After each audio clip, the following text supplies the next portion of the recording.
આ રીતે ભાવ ચાલતો હોય અને આપણે આમ સપોર્ટ લાઈન દોરીએ અને આ ભાવ નીચે આવ્યો એટલે આપણે અહીંયા વેચી મારીએ એટલે આપણને લોસ થઈ જાય છે જેમ કે પછી ભાવ અહીંથી ઉપર જતો રહે. આપણે આવું જ કરીએ.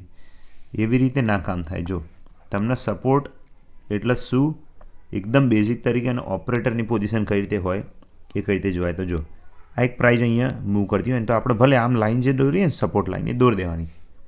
પણ કેવું થાય કે જો ભાવ અહીંથી આમ વધે, એક વખત ભાવ વધી ગયો, બરાબર, એક વખત ભાવ વધી ગયો, સપોર્ટ લાઈન દોરી, સપોર્ટ તોડીને કે ના તોડીને પણ એ ભાવ વધી ગયો. હવે આ વધેલો ભાવ જે હતો ને એ આ પ્રાઇસ બોક્સ આપણે બનાવીએ તો તમને આવડતું જ હશે. હવે આ વધેલો ભાવ જે નીચે આવ્યો ને એ આ જે પ્રાઇસ ખરી ને આ પ્રાઇસ એની અંદર નહીં આવે. એનું કારણ એ છે કે નીચેના ભાવે જેણે આ બાય કરેલું છે ને એ નહીં ચાહે કે પ્રાઇસ એના ભાવની નજીક આવે. કેમ કે જો ભાવની નજીક આવે ને તો નીચે થાય તો એ ભાઈને લોસ થાય.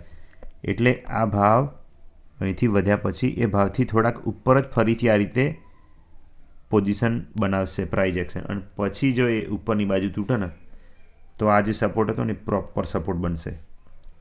બરાબર, આ પ્રોપર સપોર્ટ કહેવાય. એટલે આપણે બધા યુટ્યુબ ઉપરથી જ શીખીને આવ્યા કે ભાઈ સપોર્ટ એટલે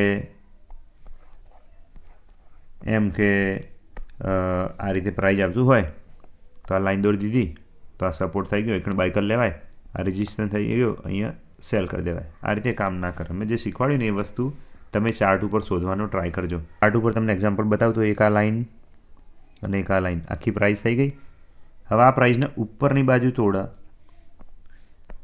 પછી સપોર્ટ થશે. જો આ ઉપરની બાજુ તોડ્યો અહીંયા બ્રેકઆઉટ આવ્યું ત્યારે આપણે એવું માનીએ કે આ જે આખી પ્રાઇસ હતી ને આખી પ્રાઇસ એ સપોર્ટ બની ગઈ. કેમ કે અહીંયાથી ઓપરેટરે ડિલિવરી ઉઠાવી આ ભાવની વચ્ચે. એટલે હવે આપણે એવું શોધવાનું કે જે નવો ભાવ ઉપર જે નીચે આવે ને એ આ ભાવની ઉપર જ હોય. તો જો આ ભાવ વધ્યો, આ ભાવ વધી ગયો, બરાબર. હવે આ જે ડાઉન થયું ને આ ઉપર જઈને નીચે આવ્યું ને તો જો અહીંયા એકદમ નાની તમે ઝૂમ કરશો ને તો એકદમ નાની પ્રાઇઝ એક્શન તમને જોવા મળશે. જો આ વધ્યો અને આ ઘટી ગયો. હવે આ જે દેખાય છે આ લાસ્ટમાં બ્રેકઆઉટ આવ્યું જુઓ. એટલે આવું થયું તો અહીં આ જે સપોર્ટ એરિયા જે તમે કીધો ને આગળનો એ આ સપોર્ટ એરિયા બન્યો કહેવાય. અને આ સપોર્ટ એરિયા જેટલો મોટો, જેટલા ટાઈમવાળો બ્રેકઆઉટ એટલું જ મોટું આવશે. તો ટ્રાય કરવાનો ચાર્ટ ઉપર આપણે આવું જ શોધવા માટે. બરાબર, કેવું શોધવા ટ્રાય કરવાનો કે પ્રાઇઝ કોઈ એક ભાવની આજુબાજુમાં હોલ્ડ કરી હોય, એનું બ્રેકઆઉટ આવ્યું હોય ને પછી રિવર્સ કરે, ત્યાં નાનું પ્રાઇઝ એક્શન બનાવીને પછી તોડ આ ભાવ, તો આ પ્રાઇઝને સપોર્ટ માનવાનો. અને પછી આ એરિયા જેટલા ટાઈમનો વધુ હશે આ એટલું જ મોટું આપશે. જેમ કે જો આ ડાઉનમાં એક એક્ઝામ્પલ તરીકે ગણું, જો આ 100 રૂપિયાનો ભાવ હોય અને આ 120 રૂપિયાનો ભાવ હોય તો 20 રૂપિયાની ગેપ આવી ને તો મારા ખ્યાલથી અહીં 20 રૂપિયાની ગેપ અહીં હતી.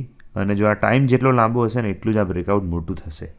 બરાબર. જો આવો વિડીયો પસંદ આવ્યો હોય તો લાઇક, શેર અને સબસ્ક્રાઈબ કરતા જજો.